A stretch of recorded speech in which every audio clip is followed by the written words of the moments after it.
We are recording. Hello, everyone. Welcome back to the Indie Rift podcast. This is a show we do here, I swear. It's me. It's Steve. It's Andy. We're here.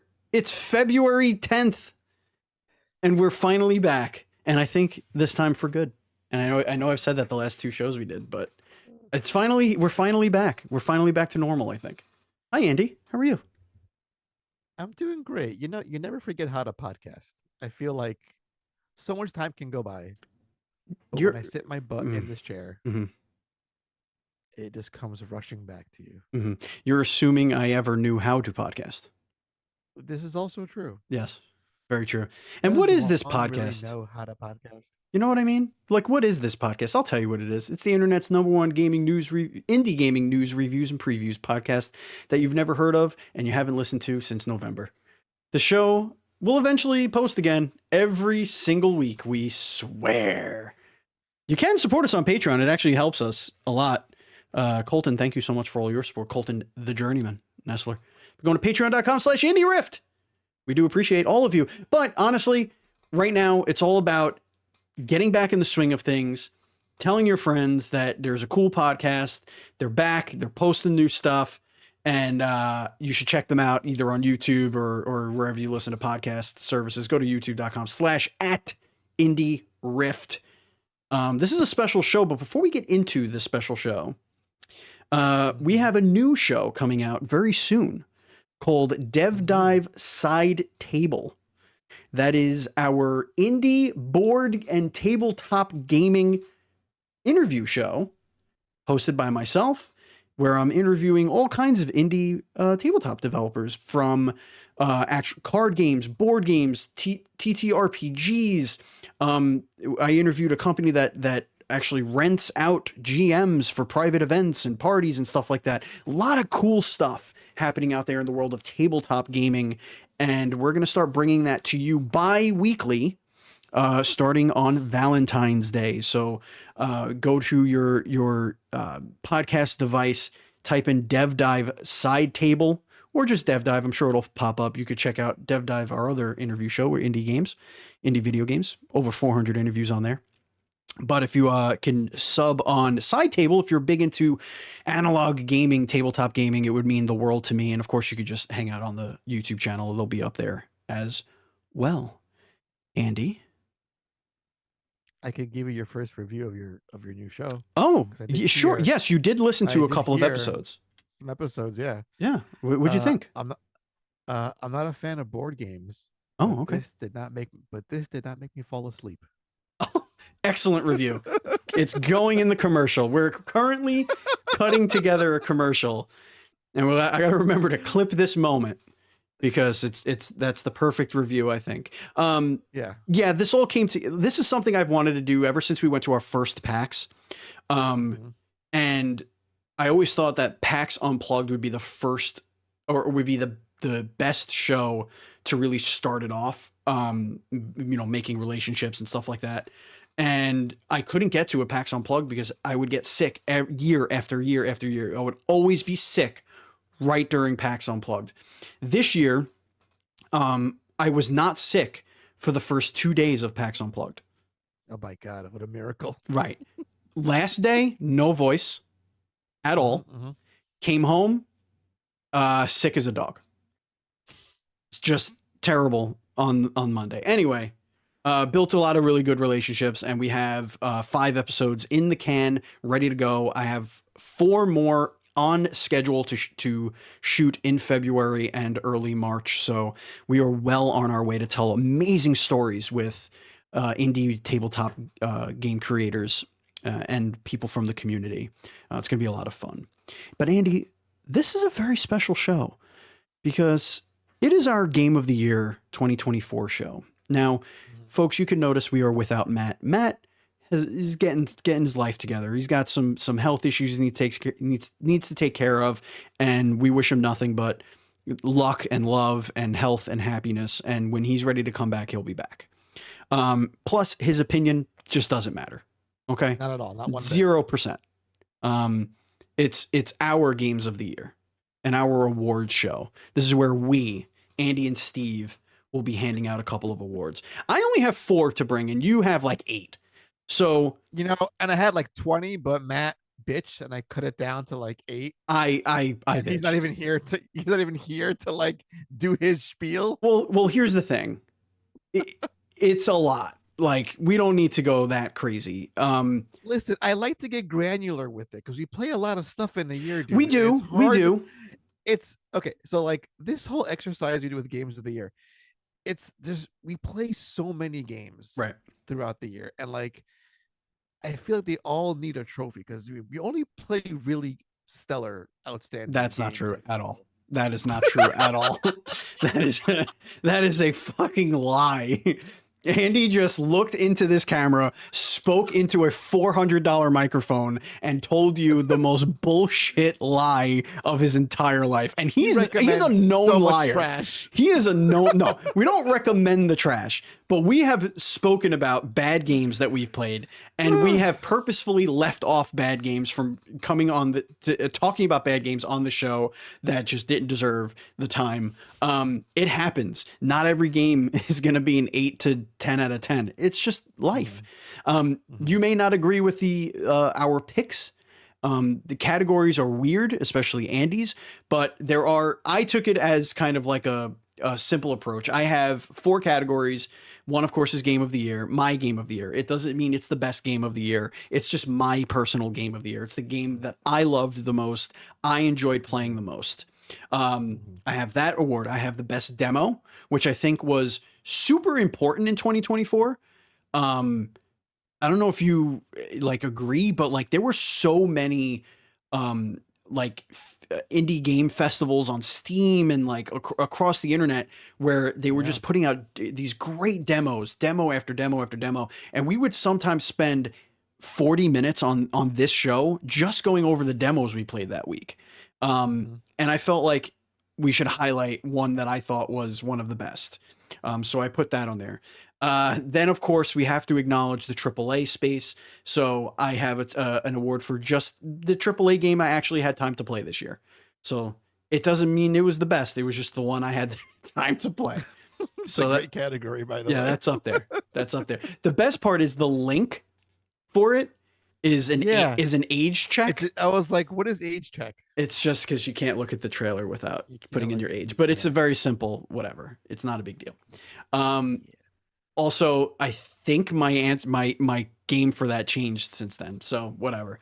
And then I have best board / tabletop game, which of course is kind of my shtick, and that was a way that I could talk about Dev Dive Side Table, and then of course Game of the Year. So, what are give us your categories, and then give us your first award, your first 2 awards.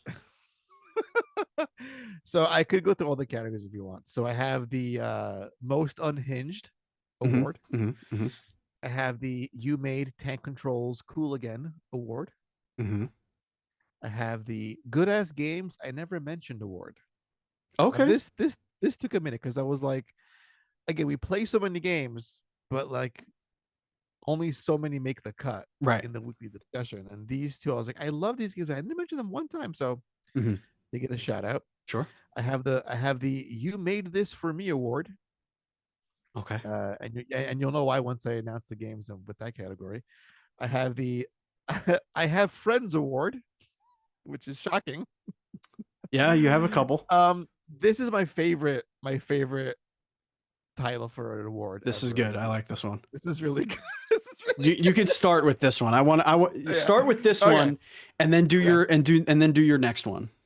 Okay. The Days of Game of the Year Future Past award. Yeah. Real good. I had to go like rub one out. I was so proud of myself. That's a really good Days of Game of the Year Future Past award. That is just that's so mint. Good. That's mint. And it's like the nerdiest shit ever. What was your winner for the Days of Game of the Year Future Past award? Oh, this is The Thing remastered. Yeah, I remember you liking that one. By our really great friends at Night Dive Studios, who are doing the Lord's work in all things game preservation. One of my favorite PS2 games growing up came back through the time portal and is here again, and it's better than ever. and it's it's so good. Like I cannot recommend it enough. Um, it still has some of that lovable jank from back in the olden days. You need that jank, It's bro. got a nice fresh coat of paint. And I really wish these guys had like a proper budget to do like full ass remakes of these games. Okay. Like they brought a System Shock, which was amazing. That remake blew my mind when that came out. But like I wish they could get all their games that treatment. But I'll settle for a good remaster. Um, but yeah, this I have no context for the original of this. really. Like at all. Like I don't ever remember this being a game. Oh shit! It was like an actual proper sequel to the movie. Like it was a John Oh. Carpenter like sanctioned. Okay, well you can make this part of the lore in a sense, and it picks up like after the events of the classic horror film. Or is it like Um, is it one of those stories like, oh, you go to rescue the people that are dead? that's always the same premise, dude. It really It's never is, gonna isn't it? change. It really You is. go into the deadly Arctic snow to see if there's some signal or disturbance, and then you get thinged. That's what happens. You know? You really need to stop getting thinged, ladies Yeah. and gentlemen. Actually, I do want to say one of the best improvements of this game is in the original PS2 version. Um, your squad would become thinged during the game, and they Mhm. were heavily scripted. So while there was random moments, there was times where they would just thing out because the game demanded them to. It was part of the game's programming. Okay, at this Now, point, do they you're gonna lose this guy. okay, so Yeah. the thing I'll be honest, I don't really have much content. Like I know what the thing is about, but I don't think I've ever seen it. Oh, it just copies But it only copies what it host. kills, right? Correct. Yeah. Okay. So Yeah. yeah, that's what. Okay. Yeah. Anyway. So your squad mate could be a thing. You don't know. You could do blood tests on them to see if they are a thing to verify that, and if they're not, like the trust goes down with your team. A lot of weird, funky mechanics for like again like a 20-year-old game, which is amazing. But there were times where like you had scripted thing moments for your squad. That's all gone now. Now it's all random in this new version. Mm. So all bets are off. Your team can be a thing the whole time, you'll never know it, or they can just be human beings and you'll never know it. So it adds a nice little layer of Yeah. complexity because they couldn't do that back in the day. Right. I think one of the main driving points was what could the team, what couldn't they accomplish based on limitations 20 years ago, and they brought that to the table with the remaster, which is like I think is a good, it's a good standard for all remasters and remakes. I think going forward. Yeah. All right, hit us up with another award here, Andy. All right. The most unhinged award. Mm. This goes to two of my favorite horror games of the Yeah, year. I'm gonna call bullshit again because you truncated your list to 8, down from 20, but you still somehow put 2 games in every category except for 2. You have 14 games for 8 categories. Could you imagine this was like 20 categories long? And I was like, this is way too much. This is the problem that we're having here, Andy. But so go I was ahead. like, how? Because like, okay, I didn't want to like make individual categories for each game. I was like, how do I combine things into one category? So I spread the love around. Yeah, sure. Bit. All right, hit us up with the most unhinged award. Mouth Unhinged goes to 2 games: Mouthwashing, and I think it's pronounced me side or my side. I'm not sure how you pronounce that title of that game, but Mouthwashing got a lot of PR, I feel. Amazing little horror game. I think this title makes you kind of want to. It makes 0 sense. Like I mean, there's a lot of mouthwashing.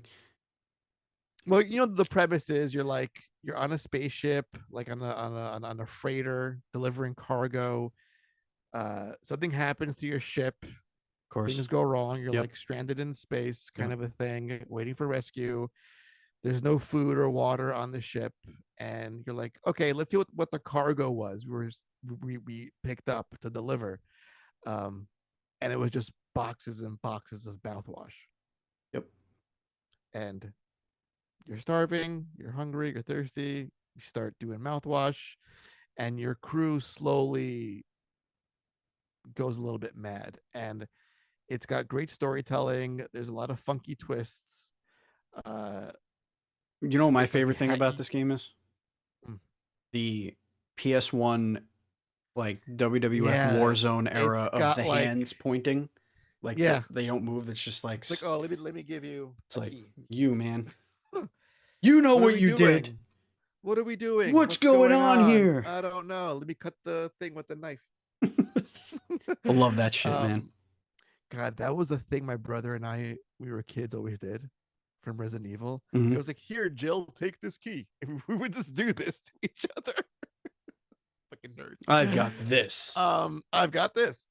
So yeah, great game. Again, it's I don't want to give away the story too much. It's not all as it seems. But It's it's a really short unhinged. game, maybe like 3-4 hours. It's a one sitting kind of a game. Um, yeah, very minimalist, super creepy, super intense horror game that got a lot of attention. It was like I saw all over the place last year. As opposed to my other game in the same category, which is also a horror game, which did phenomenally well. I think like 1 million copies sold last time I checked on it, but I didn't see it in a lot of publications. Like it was very like, how is this game being ignored by mainstream media? And I think I know why. Uh, so the premise is it's like there's a cutesy anime girl game that your main character plays on a daily basis. It's like an app, and she kind of falls in love with you, and she teleports you into the game. And you're Mhm. like, cool, I'm in the game world now with the cute, you know, anime chick. This is neat, but can I go back? Every weeb's fantasy. Yeah, that's exactly what it is, dude. Yeah. Yep. And he's like, this is cool and all, but can I go back? Can I go back home? And she's like, don't you want to stay here with me forever in this virtual world that I made just for us? And she has you like play mini games with her, and then it gets increasingly more creepy and intense Hmm. because it's like an obsession with her sets in, and she tries to keep you there, and you're trying to escape. So it's really creepy. Yeah. Um, Yeah, it's I'm. it's horror done really well. It's very unrealistic. Aside from pulling somebody into a video game, it's very unrealistic that anyone that would get sucked into that game would want to leave. Yeah. Like if you're yeah, no, I don't. Be I'm better. not buying it. I'm not buying it. Be better. I Like I would I believe that we have hosto. the technology to get us into a virtual world like that than to actually want to leave that virtual world. That you lose me there. That's not real. What I'm I saying. can't I can't relate to that. Damn right. But it has some really good moments. There's like, she watches you, she stalks you in the game. It's and like the room shifts around sometimes. It's disorienting. Like, oh shit, oh, I changed the layout. Like, cool, how that happened? Like magically. She hides shit from you. It's really really intense, and I like that. That I actually love looks it. like a really cool idea. Yeah, I've yeah, yeah, never heard of that one. yeah. My first award here is the best demo. Mhm. This is a demo that kind of it made me really want to know more about the developer and the game itself, and um, I went into their Discord and like all that stuff, and it was Cleanfall, which was a really cool uh kind of procedurally generated kind of worlds, and you're spurlunking, you're going down. There's a lot of monsters and stuff, and you're collecting um different weapons and things that can help you on your descent down to discover more things and gather more materials and whatnot. It's got a really cool like blaster mechanic that you could use the gun to like you could use the gun to attack enemies, but like it's really not that powerful. But you could use it to maneuver around the map as well, like launch yourself over things. And then there's like a moment where you'll just get swarmed, and you could kind of set up a little mini base um, during that part of the level where you can hunker down, get all the things that you were able to find. You throw turrets in this spot or mines over here, and like traps and this and that, and then you could try and survive the wave. And then you can continue your descent. And it's got a really charming, charming writing and everything like that. And it's supposedly coming out like probably early summer or like late spring this year. So hopefully that's still the case, and you can check it out. But yeah, that was my favorite demo. I played it. Mm-hmm. I think that was the demo I played the most of. Oh wow. Yeah, I played that a lot to see if I could go, because it's a very full demo. Like you get a lot. The game is hard, so just by its nature, it's replayable because you're gonna try and do better and do better and do better. And I think that is what made it so addictive to me. Is like, oh, let me try going down this way and like see, or see what this power up does. There's like little vending machines around that you can use some minerals to like buy certain weapons and or like power ups and stuff. It lends itself to a lot of, for a simple demo. It lends itself to a lot of replayability. I really enjoyed it. What else you got on your list here? All right. Well, let's keep on going down the horror train. We got You Made Tank Controls Cool Again Award. This goes to a PS1 type horror game and a PS2 type horror game. We got Crow Country and Hollow Body. Again, I love these for very obvious reasons. It's horror. It's aping classic survival horror. It's like the old aesthetics. Crow Country, cute blocky polygons in this messed up like theme park. You know, why I love these games, Steve. Oh yeah, Like, absolutely. it's obvious. It's obvious. And then Hollow Body, on a similar note, one of our friends of the show, Nate, this is his second game coming off of Chasing Static, a PS1 FPS horror game, and now he's grown up to the PS2 era, and it's like it was torn from that library. This horror game, and it was, again, both not very long games, very short experiences. I think I beat them both in a day, even in one sitting, I think. And again, it just harkens back to the kind of games I grew up with the most, and it's just the tank controls. Because once I played my first survival horror game as a kid, I was hooked, and that was like the qualifier for me. Does it have tank controls? I want to try it out. You're such a simple man. Yeah, dude. I would.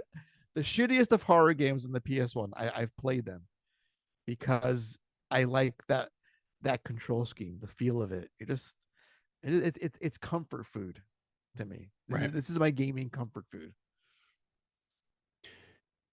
Okie dokie. Let's move along to your next award here, the Good Ass Games I Never Mentioned award.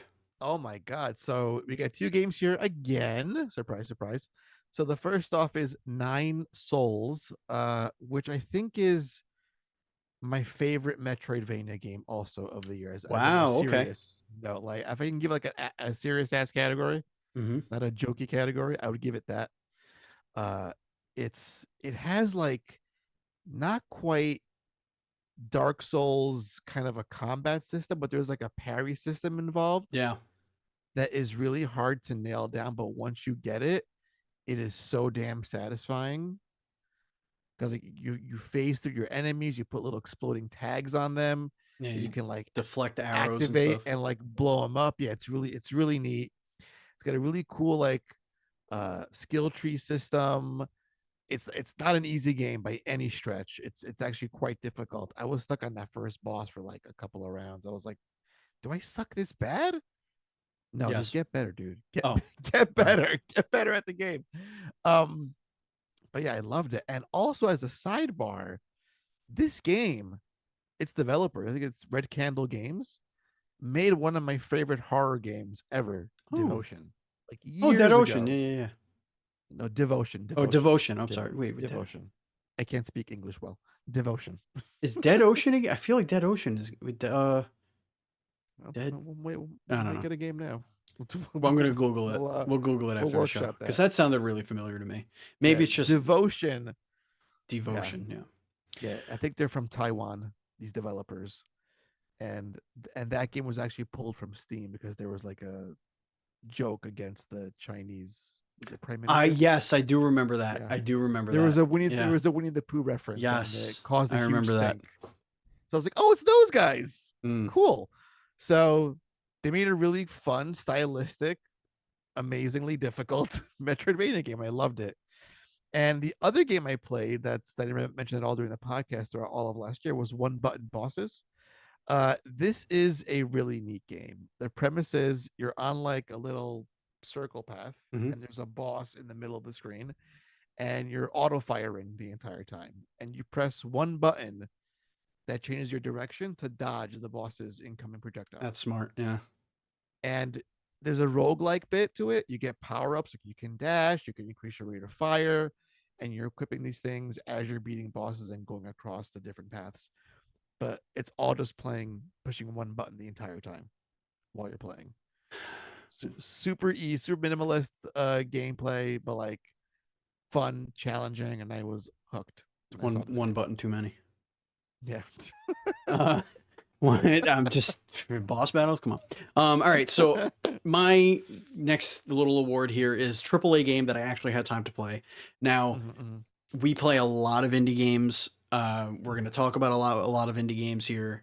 But I actually played and finished Final Fantasy 16, which was dope. God, dude. Which was great. Holy that was a lot of fun. I had no idea. I knew you were like getting some headway, but like I know you finished. Oh yeah, I finished it, and then so good. I finished the Yuffie story in 7 Remake. Oh, the DLC. So now I'm ready to get into Rebirth, which is next on my list of AAA. But I also, when I made this award, it was because I was balls deep into Dragon Age, Veilguard, and I was really enjoying it, but I was playing it exclusively on the Steam Deck, which is like 501p, like awful look, but ran like butter. I'm sure it did. So it was a lot of it just looked like a PSP game, but it ran great. Yeah. And I was having a blast playing it. So just a bunch of AAA. Like I was able to actually sit there and play AAA. Now the reason why I was playing Final Fantasy is because you were so kind enough to give me for it was either birthday or Christmas, Rebirth. And so I was like, okay, well, I'm not going to start it because I didn't do Yuffie's little quest yet, and also Final Fantasy 16 I was in the middle of. I thought I was closer to the end than I was, so I was like, all right, let me finish 16, and then I got like really into it, and it took me like 2 weeks to finish it because I did everything. I did all the hunts and like all that stuff, so I had a blast with that. But you know, there is a place in our hearts for the AAA space of gaming. But so I wanted to make sure that we brought that to the table. It wasn't like a game of the year or anything like that. It's just a game I had time to play. All right, Andy, let's go back to your list here. You made this for me award. Yeah, man. You ever like this is like TMNT Shredder's Revenge kind of vibes. Sure. Like sure. That's what these games like represent to me. It's like someone said, what kind of game does Andy like to play? Let's make a game for Andy specifically and no one else. So Prison City is the first. That is the side-scrolly NES platformer down to its DNA. It's like Bionic Commando style. It's Bionic Commando meets like Shatterhand. It's like amazing pixel art. You know, you're running, you're shooting, you're jumping, you're swinging. All the tenets of a good 8-bit video game. Yeah, man. It's like, again, this is like the other comfort food for me. If it's not a horror game, it's like a super duper pixel art NES throwback. And again, this feels like I missed it playing when I was a kid. Oh yeah. So it's like, oh, did you play this game? Oh no, I did not. So there's that. And then Beyond Shadowgate, which Shadowgate, one of my all-time favorite NES games of all time. You know, for its like really obtuse puzzles and storytelling. You know, it's like one of those like, oh, pick your path, pick up this thing, use it here. How do I get this key? Look under a rug, look into this door, look into this corpse. Like it's those like old school point and click NES games from back in the day. The team came back and made a sequel a bajillion freaking years later, and it's just as great as it was when I was a kid. So it was like, let's give Andy a sequel to a game he loved when he was a baby. So kudos. Great game. Indeed. Great story. Great gameplay. Love it. Yeah. You have friends? I do. It's just my brother. He's the only person that I play co-op game with. Though I as a quick sidebar, I did convince Ken to start playing It Takes Two with me. Great Steven, game. Steven, the level of comedy in my household, watching him trying to platform. Oh my god. Yeah. And I can't show any signs of frustration because I want him to stay. I'm like, if I get mad because you're messing up, Right. you're gonna sour, and then you're gonna walk away. That's why my wife and I don't play video games, because So I I'm took like, it was Little Big Planet 3 or 2 or one of those, and she wouldn't jump on the fucking Switch, and I kept that was falling. for us too. I was like, I'm done. We're done. We're never doing this again. Can I tell us a quick story about It Takes Two real quick? Go ahead. So I know I've told this before on the show, but It Takes Two was a game that I played exclusively. I think I streamed it, but it was an exclusive game that I played with Buzz Killington, friend of the show and friend in my neighborhood. I went to school with him, but we never really played a game like that together. Like, we'll play some shooters or like some online stuff, but this was one of those games that when it came out, it was like, oh, you got to play it with somebody. So, whatever. So it's, Buzz and I got together. We were like, okay, we're going to play this. And it is one of my fondest gaming memories. It is a core memory forever, for sure. Mm-hmm. And it's just this little piece of my gaming lexicon that will forever be tied to Buzz Killington. So I wanted you to know that, Buzz, that you are part of so sweet. the lexicon of my life. The lexicon, and there's another one of those types of games coming out, I think soon, right? I think. Oh. Yes, Split Fiction. I think Split Fiction. Yeah. I want to call dibs on that with you if you be so kind. I mean, I think Buzz already called dibs. Sorry, man. I know, that son of a bitch. Sorry, man. All right. So the other game. I have friends. So Iron Meat. Which I've gushed about on the show to no end. This was the one that took 11 and a half years to make. Correct. Yeah, he finally released it. It's Contra. It's heavy metal meshed together. It's super fun. It's, again, sit down with a good friend. You could beat it in an afternoon. Classic Contra run and gun gameplay. Really funky weapons. Amazing over the top boss designs. Yeah, the boss designs are the star of the show, I think, on this. Yeah. And the music. Oh, of course.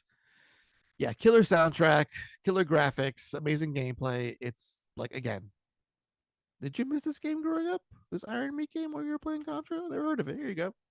Cool. So that was that. And then the other one is, again, in a similar vein, Power Rangers Rita's Rewind by our good friend. See, I wanted to play this one. I never played this one. Okay. We could do this if you want. It's a thing we can do. There it goes. But again, this goes back to like my brother and I are my best friends in junior high, just playing like the old TMNT arcade game on NES, or at the arcade at the old pizza shop around the corner. Just like a classic beat 'em up, and it's Power Rangers. Like, what more could you ask for? This was one of my favorite Super Nintendo games. Was that TMNT, and I think they had the TMNT the movie game too. That was really good. No, where like the Power Rangers movie game. I'm sorry. I'm sorry. That's what I meant. Okay, because I was looking at the TMNT that thing. Okay, but yeah, Mighty Morphin Power Rangers movie game where you kind of like fight with the Zords in space and stuff. Yeah, that was like really fighting cool. Ivan Ooze and shit. Yeah, that was good. That's a really good game. But again, these two games just like they were torn from my childhood, like my earliest years of playing games.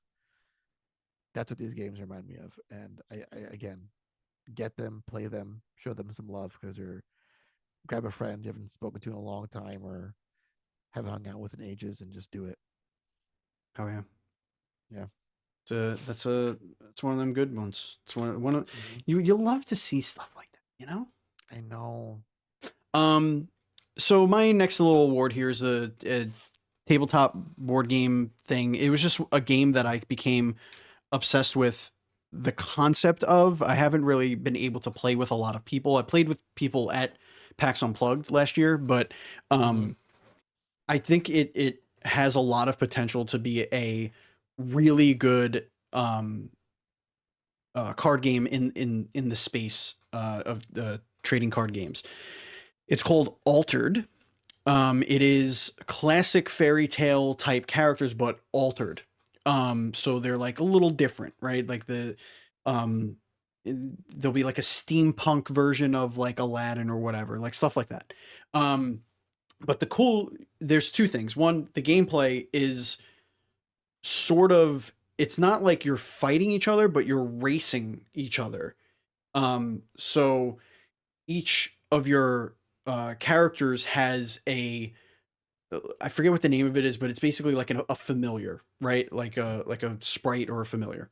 One usually that goes hand in hand with that like classic character, and that's like your main character, and you have your avatar or your sprite on one side, and you have your character on the other, and then there's a track, and you're trying to get to each other. Whoever gets to each other's sprite first wins the game. And what you're doing is you're playing cards that are trying to meet a requirement on the track. So whoever basically, like if track one is, 3 of one thing and 1 of another to win that track. And the same thing is on the other side. So like when you're playing cards, you don't know what your opponent is playing, and you kind of play them, one after the other or whatever. It's very different, but it's, to play, and the game is very engaging. It's a lot of fun. But the thing that's really cool is that every single card is unique. There are little QR codes on the cards that once you scan them, they're yours digitally forever. There's only one version of that QR code on every card, but there's also completely uniques. So when you pull one of the rare cards in the game, either a blue or a gold or whatever, they are the only copy of that card, and that card could be altered.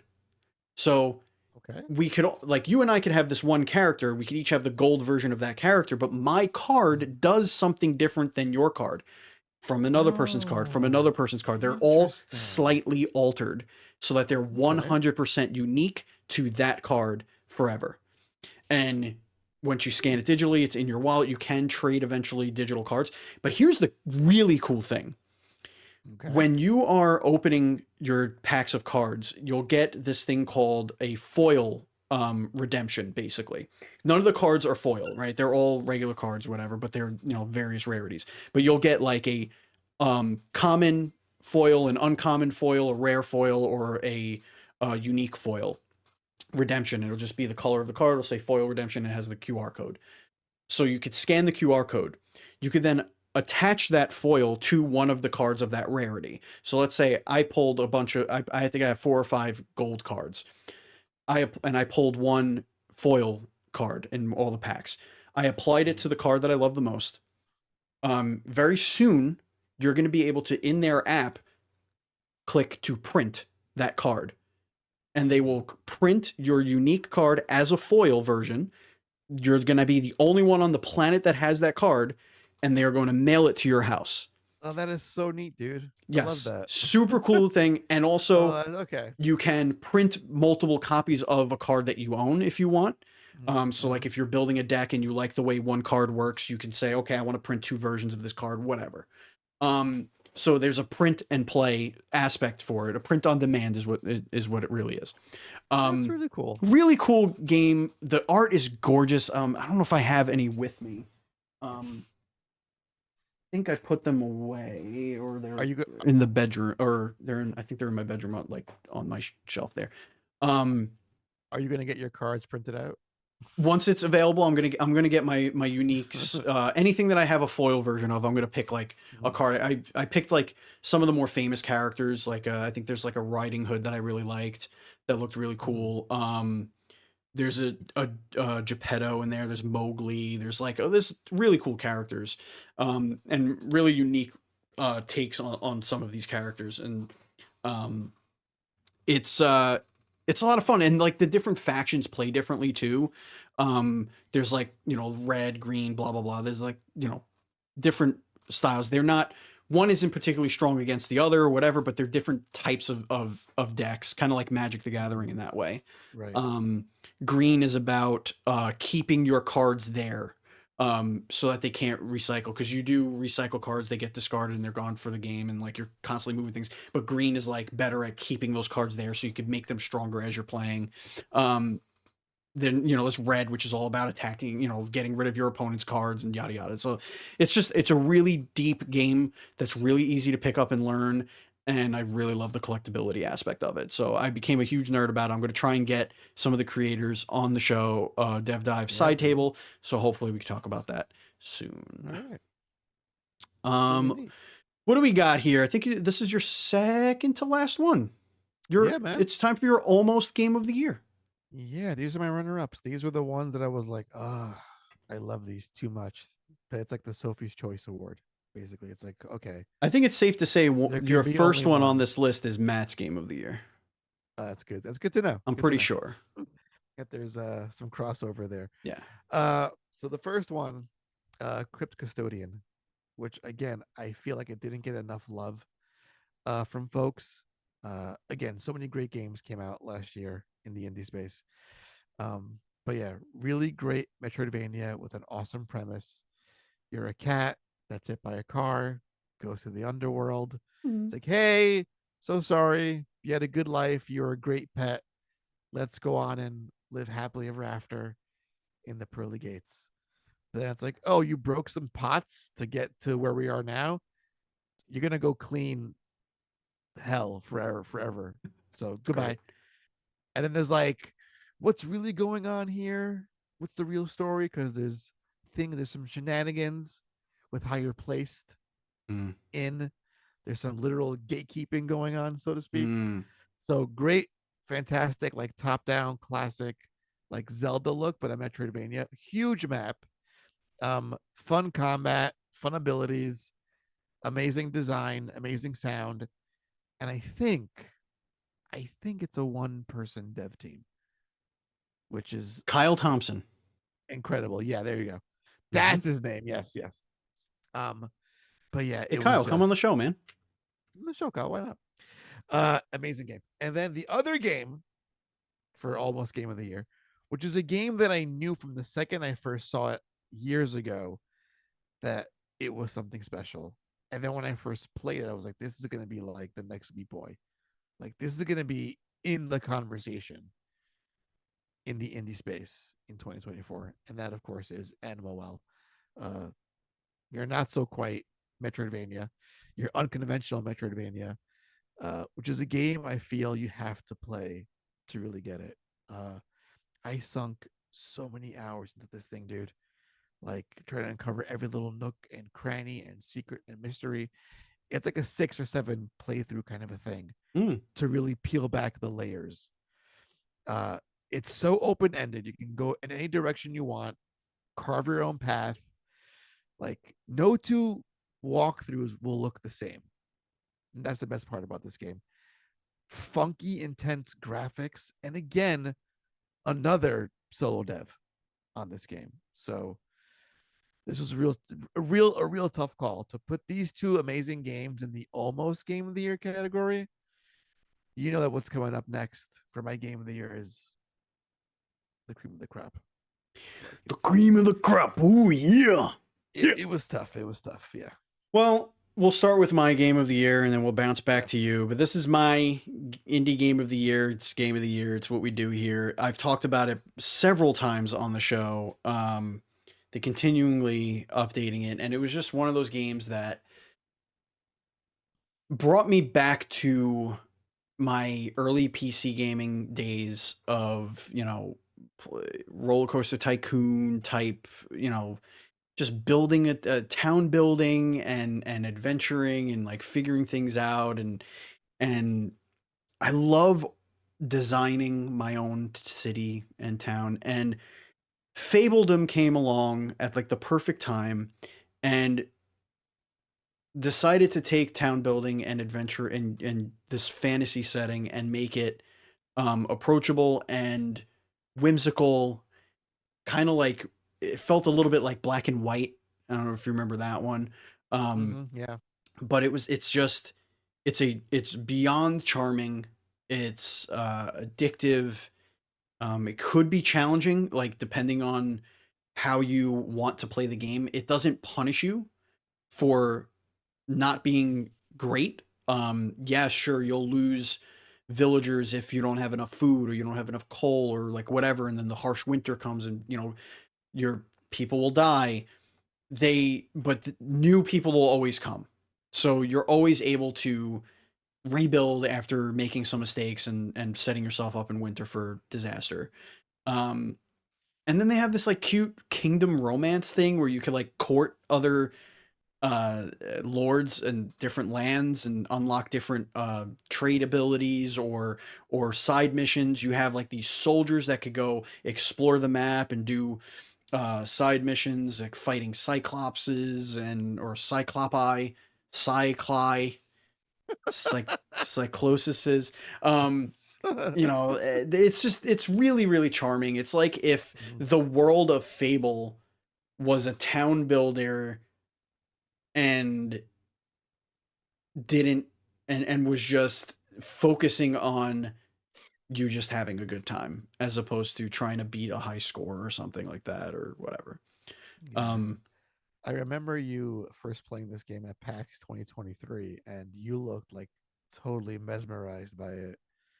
Yeah, Like I man, was like, oh, that game has got him. at that time it was way more simple too. It was like Yeah.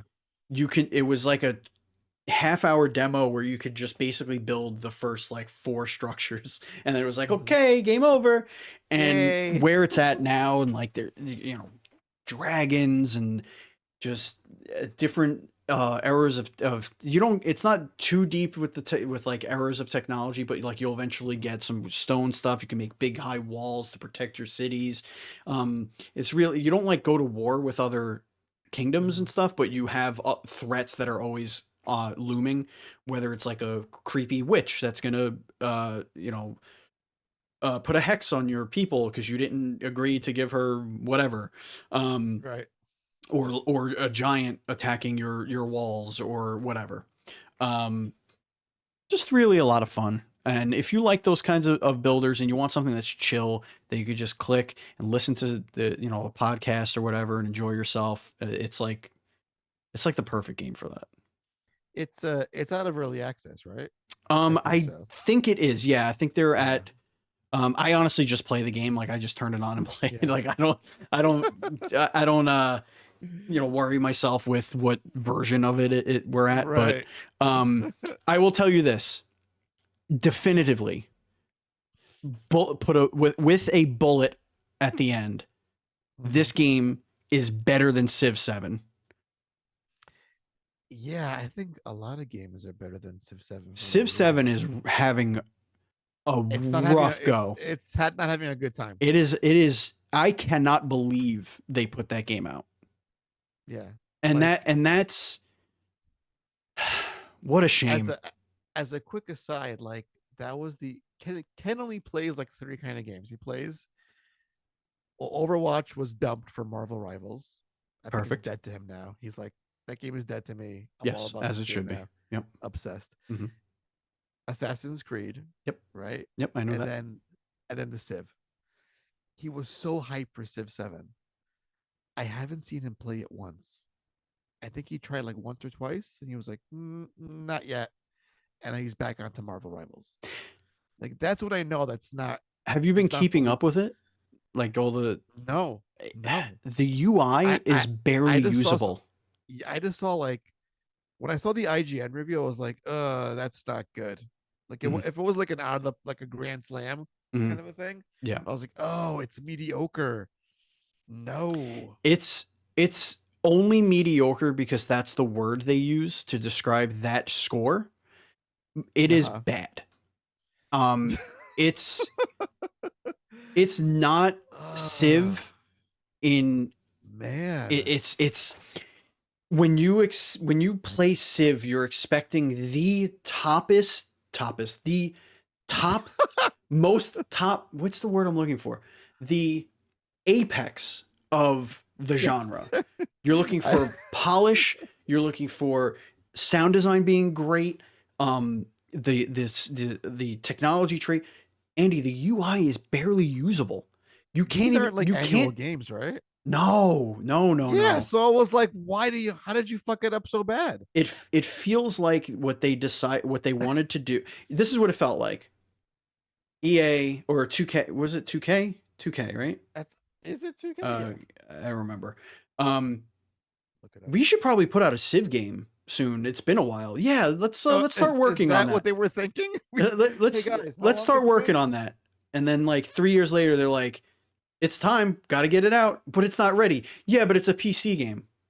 We'll just keep updating it. Don't worry about it. Okay. And like the dev team like posted when the game was like essentially like not early access but like play it early if you spend a ludicrous amount of money. I think it was like $90 and you could play the game Yeah, 5 days early. which Ken got, and he was like, "Nope, Yeah. I'm not doing this now." They were like, "Hey, we realize that, the game is not up to standards." Really? You still put it out. You made the decision that Yeah, that it was up to standards to charge people $70, $90, and $120 for the different versions. So I don't know about that. I think you made a choice to make some money yeah, you very chose quickly. money. That's what you did. And you know that your audience knows that updates will come. And Yeah, they got the rubes in the tent, right. and then we'll just figure it out later. Now, for me, the refund button is a beautiful thing because It is. I do not have to support that. I will wait Exactly. until somebody says, "Oh no, it's There you great go. now," and I'll be like, "I will try it then." Very good. There you go. All right. Anyway, Fabledom is my game of the year. Congratulations, Awesome. Fabledom. Good stuff, You did guys. it. What is your game So of the year? glad. I bet it's not anything anyone would think. Yeah, this is again, I went back and forth on this. I think if you check the doc's history, I had like 3 games in this category. Mm. That's how intense I was. I was like, oh, it's definitely this. Mm. No, it's not that. It's going to be this instead. No, it's not that. So a lot of thought went into this, and I settled on what is the obvious answer to me when I think about it more now. And that's Anton Blast. Yep. Oh my goodness. The reason why this kind of like cuts above everything else that I mentioned today on this show, there is nothing else really like it out there that I can compare it to. It is just, I mean, from the art design, the sound design, the gameplay, this like old school Wario Land Game Boy kind of like vibe to it. Um, the grungy character design, the in your faceness of it all, the idea that the devil stole all of your spirits because you become more red than him and he's jealous of that fact. That is like the most insane premise for a game. And you take all of that stuff and you combine it with the developer, Tony Grayson, one of the most amazing human beings to ever walk this earth. Salt of the And earth it's human like being. he is. And it's like he gave unto us one of the best games, the most fun game I played all of last year. And the more I think about it, even now, it's like I miss it not playing it because it's just so much fun. I And it's miss like it. again and again, it's like a lot of games that I love is like there's always tied to like, oh, NES kind of game, pixel art, great. Uh, but boy, this is just on a whole other level, and I can't replicate this experience in anything else out there. Like again, Custodian, Metroidvania, top down, yeah, I can get a similar vibe in different kind of games, but like this is so it's its own vibe, dude, when you play it. And it is a blast, like the name says. Does it? And it's so much fun. And I gotta get Tony back on the show to be like, how many yachts do you have now? Because this game 30. is doing fun. It's got 30 yachts. All right, let's check out the mailbag because we want to know what you, our beautiful listeners and community, have picked for your favorite games of the year.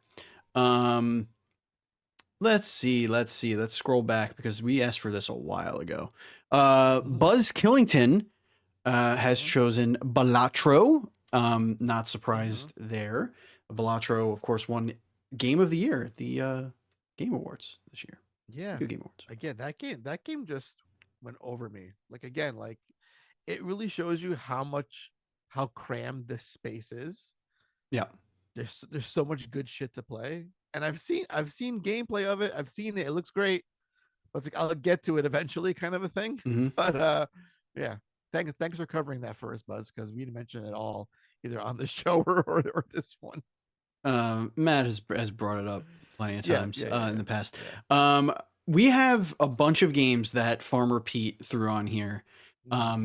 So this is his. I'm going to make a category for this. This is the first game that would definitely be on the list of Game of the Year for me award. Okay. Mini Shoot Adventures. Oh, that's a good one. I do remember Mini Shoot Adventures. I think Matt brought that up before. Yeah. Yeah, definitely. And Matt actually chimed in on our Discord, which you could join by going to patreon.com/IndieRift.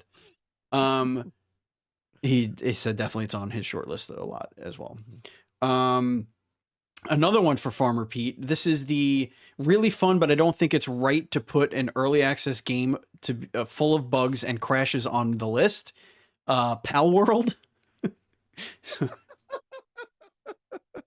So we got that award. Oh, that makes me so happy. I'm gonna scroll down because there's definitely more. And this award is the If You Haven't Done the Episode Yet award. Veritas. So that's the high tier Zelda 16-bit. Yeah, I mentioned this a while ago, and it's like I'm so glad he got into it. And then it's old school Zelda. Yeah. His final award is the Beat Another Great Game Last Night, so I'll throw it in here in case you still haven't recorded. Crypt Custodian. Hey, good shit, Farmer Pete. Indeed. See, Farmer Pete's playing some good ass indies. I'll tell you that much. Are classy folks. This is the Is This an Indie award? And this is from Colton, the Journeyman Nestler. Power Wash Simulator. Sure, why not? And then Matt said yes, and he said, "Then that's my indie game of the year." Yes. So there you go, you got that. Thank you, Colton. Scrolling up, Miss Envy dropped in Shanshui Haven. Never heard of it. That's an indie one. That's an indie one that came out early this year that I've enjoyed a lot, is what Miss Envy said. It's by Elite Games. It's a casual city building game offering a relaxing and engaging experience with strategic elements. So if you want to check that one out, Shanshui Haven. Yeah, I'm looking at it right now. Yeah, it looks pretty good. Looks nice. Looks like it's one of those like connecting farms and connecting homes and like making sure things are like flowing and whatnot, but it's like it looks like it might be card based. Maybe I'll try it out. Oh yeah, there it is. It's only $8. I may take a dive. And this is from Sunny Rads. This is the I Have Nothing for You this year. I played a lot of things, but the only thing that screams at me because I finished the story this year, I've already said last year, LMAO, so I will throw an honorable mention award. Okay. To TCG Card Shop Simulator. Oh, that's a great pick too. Yes. You mentioned that before, right? Yes, the starkingly absent, the children being starkingly absent from a trading card store simulator, and full of, and like smelly people that you actually have to like spray with deodorant without them noticing, and like just great stuff. Great stuff. That's it. That's our mailbag. Thank you very much, everyone, for speaking of great stuff, checking in with us again. You could join that Discord and hang out with us and talk all about indie games, and what you could even suggest guests for Dev Dive. You could ask questions to future guests on Dev Dive. There's a lot of good stuff happening in our Discord. So if you go to patreon.com/IndieRift, you could join for as little as $1. Again, there's too many games for us to cover, so too many games. Indeed. Andy, that's going to bring us to the end of the show. Our first show of 2025, which is a wrap up of our last show of 2024. We did it. Thank you so much for joining me this week. It's been a pleasure. Yeah, man. I've missed all these games. Yeah, I have a lot of games I need to play. I have a lot. I have actually, I do have a bunch downloaded that came out early this year, review codes and early access codes and stuff like that. So I'm gonna have a lot to talk about very soon.